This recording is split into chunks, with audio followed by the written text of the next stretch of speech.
Hello everyone, myself Ritika Sharma and welcome back to my channel Sharma Classes. Class 9 second exercise running है हमारी। Third question पे आते हैं हम। Look at the bathroom. पहले हमें बाथरूम के एरिया को देखना है। बेडरूम का हम ऑलरेडी कर चुके हैं कवर अप। बाथरूम में आते हैं। Corners O F R P. O F R P, ओ तो हमें पता है ये रहा, एफ एफ ये यहाँ पर है, आर यहाँ पर है और पी ये रहा। ठीक है, अब इस बाथरूम के एरिया में आते हैं। आपको इनके कॉर्नर्स यानी कि कोऑर्डिनेट्स बताने हैं, तो आप यहाँ पे लिख सकते हैं फर्स्ट पार्ट में ओ ओरिजिन है इसलिए 0 0 होगा। एफ ओ कहाँ है, ओ ये रहा, एफ एफ यहाँ पर है तो क्योंकि वाई एक्सिस है तो 0 होगा पहला कोऑर्डिनेट यानी एक्स कोऑर्डिनेट, और जो इसका वाई कोऑर्डिनेट होगा ये होगा भाई कहाँ पर है, ये 9 पर है ना। ठीक है, अब आता है आर।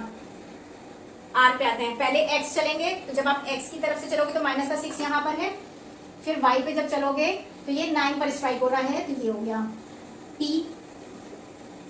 पहले एक्स कोऑर्डिनेट चलते हैं तो -6 है यहाँ पर, और क्योंकि ये पूरी की पूरी एक्स एक्सिस है तो एक्स एक्सिस पे वाई 0 होता है। ये रहा फर्स्ट पार्ट। नेक्स्ट पे आते हैं।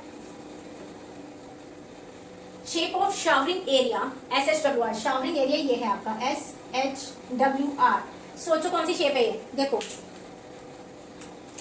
ये कुछ ऐसी शेप बनी हुई है भाई, ऐसे ऐसे ऐसे। सोचो क्या होती है, दो पैरेलल लाइंस होती हैं और ये बीच का डिस्टेंस नॉन पैरेलल होता है, तो कौन सी शेप होती है, जब ऑपोजिट लाइंस तो पैरेलल हो लेकिन ये वाली जो दूसरी साइड है वो नॉन पैरेलल होती है। क्या होता है ये, ट्रेपीजियम। याद आया कुछ कुछ?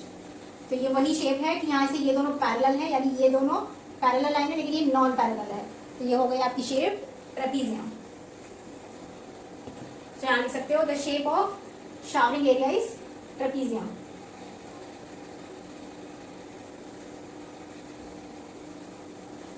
कोऑर्डिनेट भी बताने हैं अब इसके SHWR के। एस सबसे पहले ट्रेपीजियम SHWR। एस के कोऑर्डिनेट क्या है, एस हमारे पास 6 की रेंज में है, यानी कि एक बात देखो, सबसे पहले एक्स कोऑर्डिनेट चलेंगे। एक्स कोऑर्डिनेट -6 है ना, क्योंकि -6 पे है तो ये आ गया -6, और y कितना है ये, जब आप यहां से चलोगे तो ये 6 पे है तो ये हो गया। h पे आते हैं, ये पॉइंट है, जब यहां से x पे चलोगे तो ये आपका पड़ेगा -3 पे लाई कर रहा है ये, और y कोऑर्डिनेट इसका 6 हो गया। ठीक है, h। w पे आते हैं, ये आई थिंक x पे चलते हैं सबसे पहले -2, और फिर y पे चलेंगे तो 9 पर स्ट्राइक होगा ये। r के अभी हमने इससे पहले भी करे थे, दोबारा कर लेते हैं। x पे चलो -6 और फिर ये 9 पर है तो ये हो गया। ओके, थर्ड पे आते हैं। 3x2 वॉश बेसिन के लिए है और 2x3 हमारा टॉयलेट सीट के लिए है। ठीक है, तो सबसे पहले वॉश बेसिन पे आते हैं। जब अगर हम यहाँ पे, जैसे अब कंफ्यूजन होता है कि एक्स एक्सिस पे 3 लूं कि वाई एक्सिस पे 2 लूं, किस तरह से कंफ्यूजन हो रहा है ना कि 2 और 3 में पहले कौन सा वाला बेस तैयार होगा, तो हम दोनों तरीके से ट्राई करते हैं। सबसे पहले 2 लेके चलते हैं। तो हमने किया यहाँ पर 2 को रेडी, तो जब यहाँ से यहाँ चलोगे तो 2 कदम चले तो ये आ गया आपका 2। वॉश बेसिन के लिए 3 ऊपर जाना है तो 1 2 3 ये आ गया ऑलमोस्ट यहाँ पर ही। ये हो गया आपका वॉश बेसिन तैयार। ठीक है, अब आते हैं टॉयलेट पर। फिर से 2 ले लो, क्योंकि भाई थोड़ा सा एक यूनिट का गैप छोड़ना पड़ेगा, नहीं तो स्ट्राइक करेगा। तो ये हमने अगर अब इस यहाँ पे लेते हैं 2 तो 3 तो हमारा यहाँ पे 1 2 3 यहाँ कहीं जाएगा, जो कि शावरिंग एरिया को टच कर रहा है। अगर मैं यहाँ पर 3 भी लेती हूँ यूनिट, भाई 3 × 2 कर ले अगर, तो 3 अगर हम लेते हैं तब भी हम अगर ऊपर जा रहे हैं 1 2 तब भी ये इसको टच कर रहा है शावरिंग एरिया को, तो ये हमारी बात नहीं बनी, तो थोड़ा सा डिस्प्लेसमेंट करना पड़ेगा। अब थोड़ा सा अपोजिट काम करते हैं। यहाँ पे पहले 2 लिया था, अब 3 लेते हैं वॉश बेसिन के लिए। यहाँ पे ले लो 3, ये वॉश बेसिन के लिए 3 लिया, दूसरी यूनिट हो गई, ये तो ले लिया 3 वॉश बेसिन के लिए। अब 2 लेते हैं तो चलो 2 यानी कि ऑलमोस्ट इतना बैठेगा। तो ये D मैंने मार्क किया हुआ है, P B C D हमारा वॉश बेसिन हो गया। 3 और 2 का बन गया वॉश बेसिन। टॉयलेट पे आते हैं। अब यहाँ पर एक काम करो, यहाँ पर भी 3 ले लो, क्योंकि एक यूनिट का गैप छोड़ना पड़ेगा। 3 हो गया, 2 बचा, 2 चलो 1 2 1 2 ये आ गया हमारा यहाँ पर, ये हमारा टॉयलेट सीट हो गया। ठीक है, इसका नाम भी रख लो D E F1 G H भी था तो H1 कर लो। ठीक है, ये हो गया हमारा टॉयलेट। हो गया क्या आप समझ में? तो इतना ध्यान रखना है, पहले एक बार करके देख लो, स्ट्राइक नहीं करना चाहिए, हिट नहीं करना चाहिए आपस में ये एरिया। तो इसलिए ऐसा सुटेबल बैठा है।